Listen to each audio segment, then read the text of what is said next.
제주의 다양한 소식을 전해드리는 뉴스 브리핑 순서입니다. 연일 폭염특보가 내려지며 불볕더위가 이어지고 있죠. 일기예보를 보다 보면 폭염특보와 함께 체감온도라는 단어를 자주 접하는데요. 지난해부터 체감온도를 기준으로 폭염특보를 발령하고 있기 때문입니다. 바뀐 폭염특보 기준에 대해 설명해드립니다. 기존의 폭염주의보는 낮 기온이 33도까지 올라가 이틀 이상 지속될 것으로 예상될 때 내려졌었죠. 하지만 기온이 낮더라도 습도가 높아 더위를 느낀다면 폭염으로 볼 수 있다는 해석 등으로 기상청은 지난해부터 시범 사업으로 체감온도를 폭염예보의 기준으로 삼고 있습니다. 이에 따라 기상청은 실제 기온이 아닌 체감온도가 33도를 넘으면 폭염주의보를, 35도 이상이면 폭염경보를 내리고 있는데요. 서로 다른 지역의 낮 최고 기온이 같더라도 지역별 습도에 따라 체감온도가 달라져 폭염경보와 주의보가 달리 내려지고 있는 이유입니다. 이어서 주요 단신 정리해드립니다. 제주도의회 제397회 임시회 첫날 본회의에서 좌남수 의장은 개회사를 통해 삼다수 횡령 사건과 관련해 경영진의 사퇴를 각오한 재발 방지 대책을 주문했고, 문화예술재단의 공무원 파견은 민선 7기 출범과 동시에 폐지된 것을 뒤집은 것으로 재단 이사장이 스스로 책임 경영을 포기한 것이라고 지적했습니다. 오는 21일까지 이어지는 이번 임시회에서는 제주도가 제출한 상수도 요금 인상안을 담은 조례 개정안과 소상공인 지원 조례안, 귤피산업 육성 지원 조례안, 공무원 문화예술재단 파견 철회 청원 등이 다뤄집니다. 정부의 코로나 추경에 맞춰 제주도도 2차 추경 예산안 편성에 나선 가운데 제주도의회가 9월에 예정된 임시회를 다음 달로 앞당기기로 했습니다.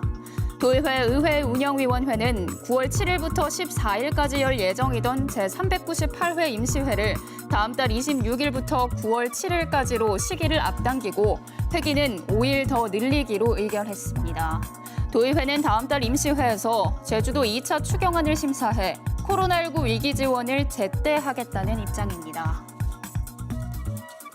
코로나19 여파로 제주 지역 자영업자들의 대출이 크게 늘었습니다. 한국금융연구원에 따르면 올해 1분기 도내 자영업자 대출 증가율은 21.5%로 비수도권 지역 17.7%보다 3%포인트 이상 높았고, 지난해 같은 기간과 비교해도 7.6%포인트 올랐습니다.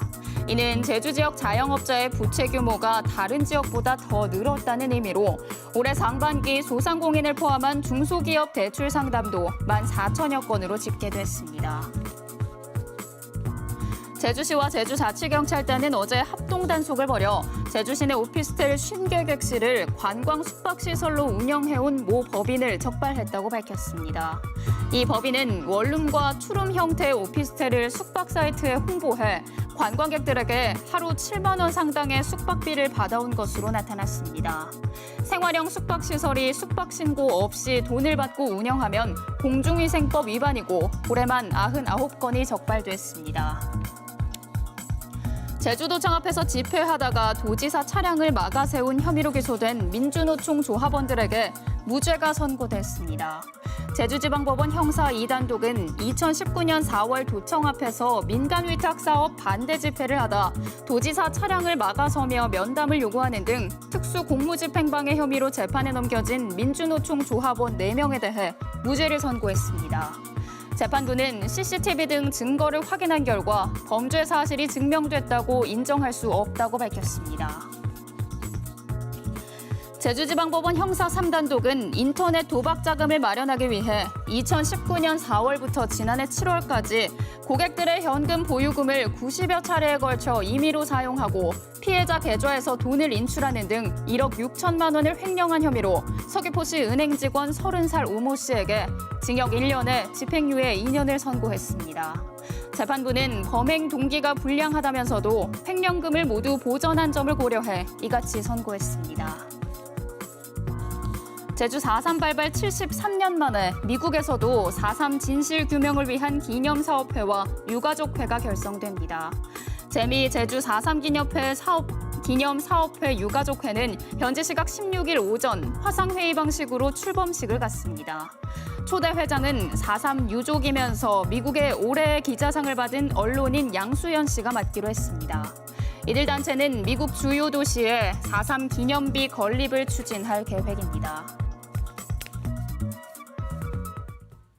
오늘 제주 지역 언론사 뉴스 가운데 주목할 만한 기사를 소개해드리는 뉴스픽입니다. 오늘은 유제주일보 김현종 기자의 4.3 가족관계 바로잡기 기대감 꺾긴 합니다. 4.3 희생자 유족회와 제주도에 따르면 4.3 특별법 시행령 개정 시행으로 희생자와 관련해 사실과 다른 가족관계 정정을 위한 가족관계 등록부 작성 접수가 진행되고 있습니다. 개정된 4.3 특별법 등에 따라 제출된 가족관계 등록부를 4.3 중앙위원회가 심의 의결하면 대법원 규칙으로 정하는 절차에 따라 해당 가족관계 등록부의 기록을 바로잡을 수 있는데요. 문제는 법원 행정처에서 기존 재판을 통한 가족관계 등록부 정정과 동일한 절차를 밟겠다는 입장을 고수하고 있다는 점입니다. 이와 관련해 가족관계 등록부 정정을 위해 법원 판결보다 간소하고 수월한 절차를 구체화해 명시할 필요성이 커지고 있는데요. 가족관계 오류 정정은 배보상은 물론 피해구제 전반에 영향을 미칠 수밖에 없기 때문입니다. 오임종 4.3 희생자 유족회장은 가족의 죽음이나 양자 입적으로 잘못된 가족관계가 비일비재하고 이를 바로잡는 건 4.3의 완전한 해결과도 직결된다며 가족관계 등록부 정정이 쉬워지도록 4.3 중앙위원장인 국무총리에게 건의하고 보안입법 반영도 추진할 계획이라고 밝혔습니다. 지금까지 뉴스브리핑이었습니다.